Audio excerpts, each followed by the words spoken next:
I don't think forgiveness is hard so much as I think it's impossible by our own power. We need grace to forgive.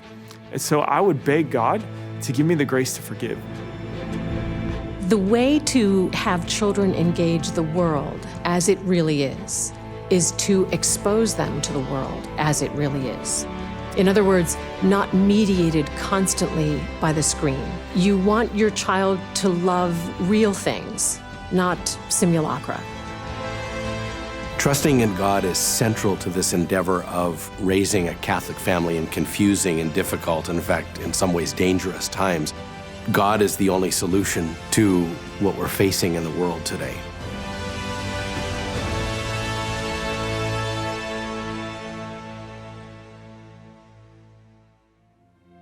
The family has the mission to guard, reveal, and communicate love.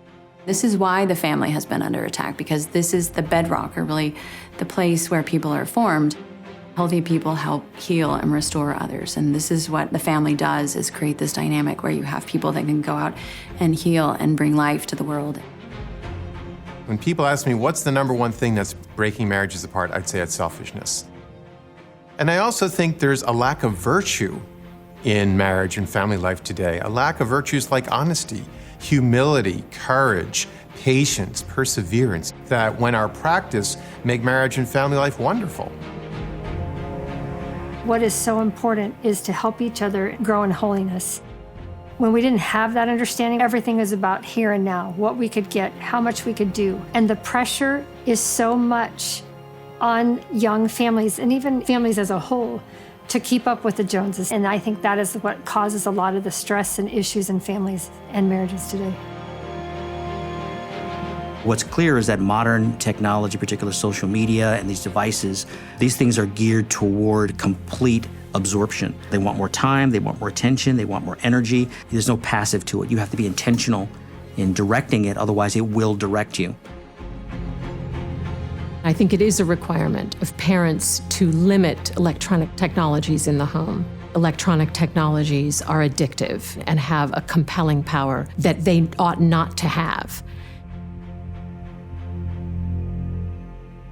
You can't possibly let your child have a phone at a young age and expect them to be sane. It's not possible.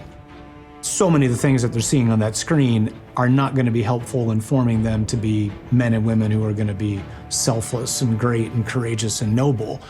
So that means you're going to have to be willing to not be liked, and that's hard. Pornography use and addiction is an epidemic in America. It's tearing apart marriages, it's ruining careers, it's tearing apart families. This is not just a harmless pastime because it affects the way people view other people and view relationships. It also leads to this sense of that it's okay to use other people for your own sexual pleasure. When somebody's trying to overcome a habitual sin or a vice, some practical things I would tell them is, number one, you didn't get into this into a day, and you're not gonna get out of this in a day. It's probably gonna be a struggle, a fight. Also, I have to pray. I cannot do it alone. I need grace. It's hard to be good. If you don't think that's true, try being good. And then you realize, oh, this is not easy. We were at the place of no hope and complete despair when we called our 2 kids into the room and told them we were gonna divorce. They were huddled in the corner, crying their eyes out. Our hearts were so cold. I can remember thinking, oh, they'll be fine. We'll just send them to counseling. And the missing link was our faith, our church, the teachings of Jesus Christ. Our lives were transformed, and it is so amazing to see how God can take such mess and redeem it and make it so amazing.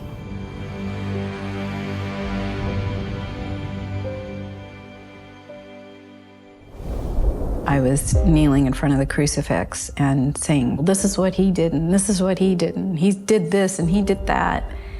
And I looked up at the crucifix and sensed, and this is what you did to me. That complete, really understanding for the first time what Jesus had done for us. That, that amount of love. And so for me, it was like, okay. The first time in my life, I felt so out of control, like I didn't know what to do. I was in the Air Force in Colorado. Through mutual friends, we came together at the wedding. I didn't know anything about our faith. I knew God was important to me. I didn't know the difference between Catholic and Protestant. As our daughters were growing up, I knew from my own experience of not being fully catechized, I wanted to make sure that they were. So I really started reading about my faith and reading the catechism, and then just continued to do so. I knew God was important, I knew faith was important, but to what extent? I was just working away, doing my jobs. We had our own business. I was in charge of that. Also at that time, I was doing our personal finances. This business was really taking a life of its own. The issue was financial. That was the start of it, but with that financial came me hiding it, lying to my wife, cover up where we were financially. That was the crux that got it going. My whole thing was, I can take care of this, I can do everything. We started getting phone calls from debt collectors. I would ask him about it, and he said, oh, don't worry about it. Don't worry about it, I'm taking care of it. One day we had the sheriff came and delivered a summons. And that night, I thought, okay, I gotta find out. I can't keep ignoring this. This is a major problem. And so I went down and started looking through our files in the middle of the night. We were in debt quite a bit. He came down behind me. I mean, I was screaming. I knew I made a mistake. I knew I made a big mistake. There's no way to sugarcoat that. My first reaction is, how am I gonna fix this? So when I left the house, I went over to a little adoration chapel that we had in our church. I laid down on the floor and I just started crying. Just crying and crying and said, you know, I can't do this anymore. I'm giving it all to you. And I remember saying the only thing is, save my marriage. After doing that for a while, then I did feel a sense of stuff just being lifted off of me. For the first time, I didn't feel like I was alone. I felt God was with me. And I said, whatever you need to do with me, I'll follow. I didn't understand why he had lied to me over and over again. And so I got in the car and drove around the country roads, screaming my head off at God. At one point said, what am I supposed to do with this? I heard a voice saying, go home and love your husband unconditionally. And I yelled back and said, you're gonna have to do it through me. He was kneeling down in the room, and I knelt down. We cried and cried, and I said, I don't understand any of this, but I'm not going anywhere. I wanted my marriage to work, and I believed God could turn it around. How the heck is he gonna do this? I just felt like we were in this spiral. One day, he was getting ready to go to work. He wanted more money for lunch or something. I said, no. And I could see he was getting mad. And I said, you're getting mad, I can see it. No, I'm not getting mad. He walked out of the house and slammed the door and was walking down the sidewalk. And I just stood there and I said, Lord, this is not gonna work if he cannot even be honest with himself. And all of a sudden he stopped and he turned back around and he opens the door and he says, yes, I am mad. And I was screaming, I was mad. And I just started laughing. I was like, well, it's about time. We both started laughing, and so at that moment, something broke. God stepped in and breaking down our pride.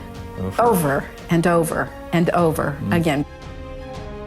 Forgiveness is a process. It's something I think sometimes you have to do over and over again.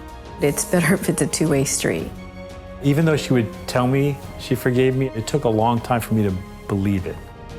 I started bringing up all the things that I did. I was not the most pleasant person to live with for 20 years. I did so many little things. You did one big thing. So we both have things to forgive each other for. So it was through that dialogue that I believed and that she did forgive me. One of the things God was showing me, he had to break me of my pride, my thought process of I can fix everything, I can do everything on my own. God was on the outskirts all the time. The marriage just can't be Teresa and I. We have to have God in it. God has to be part of it for it to be strong. We need to be strong for each other, so we had to have God in it. It's a wonderful feeling to be able to trust him and know that he's merciful. Merciful. It's an everyday thing. You got to say yes every day.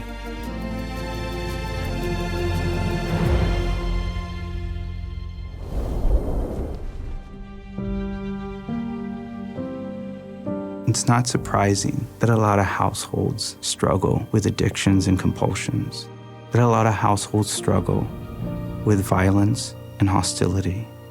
that a lot of households struggle with depression and apathy, that they struggle with materialism and envy and ambition, that they struggle with insignificance because they lost sight. And the world is constantly trying to obscure, to forfeit, to counterfeit, to replace, to diminish, to extinguish what the church teaches.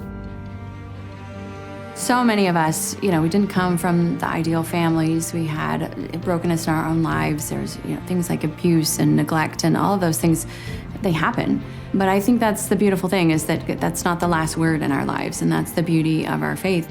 Trying to become spiritually mature, of moving to that place where we can find healing. Forgiveness is critically important in life, especially in relationships, because without forgiveness, you cannot move forward. There are studies that show when people do not forgive, they suffer physically, spiritually, mentally. Forgiveness is releasing the other person who caused hurt and pain and giving it all to God, surrendering it to Jesus Christ. Why doesn't the church allow for divorce? Well, the bigger question should be, why doesn't God allow for divorce? Because Jesus says, what God has joined together, let no man put asunder. Why is that? Because God calls us to love, and love means to be unconditional. It means to be lifelong. It means to be total. And if God allowed marriages to divorce, He would be allowing us not to love. Sometimes there might be legitimate reasons for separation, but not divorce. Even if it may seem easy as a shortcut. In the world today, so many people are anxious and lonely, and they don't know where to turn. The answer is to put our trust in God. It's the only way forward, and it's the most important thing we can do to help our families flourish. There is no doubt that we live in crazy, tumultuous times right now, and we realize that Christ is the answer to so many of the issues, and to not let go of Him, but also the Blessed Mother. We have found that in her intercession, and including the rosary, as often as we can, grounds us in the reality as much that's going on the outside and all the things and stresses of this life, of this world, that our one main solid assurance is Christ Himself.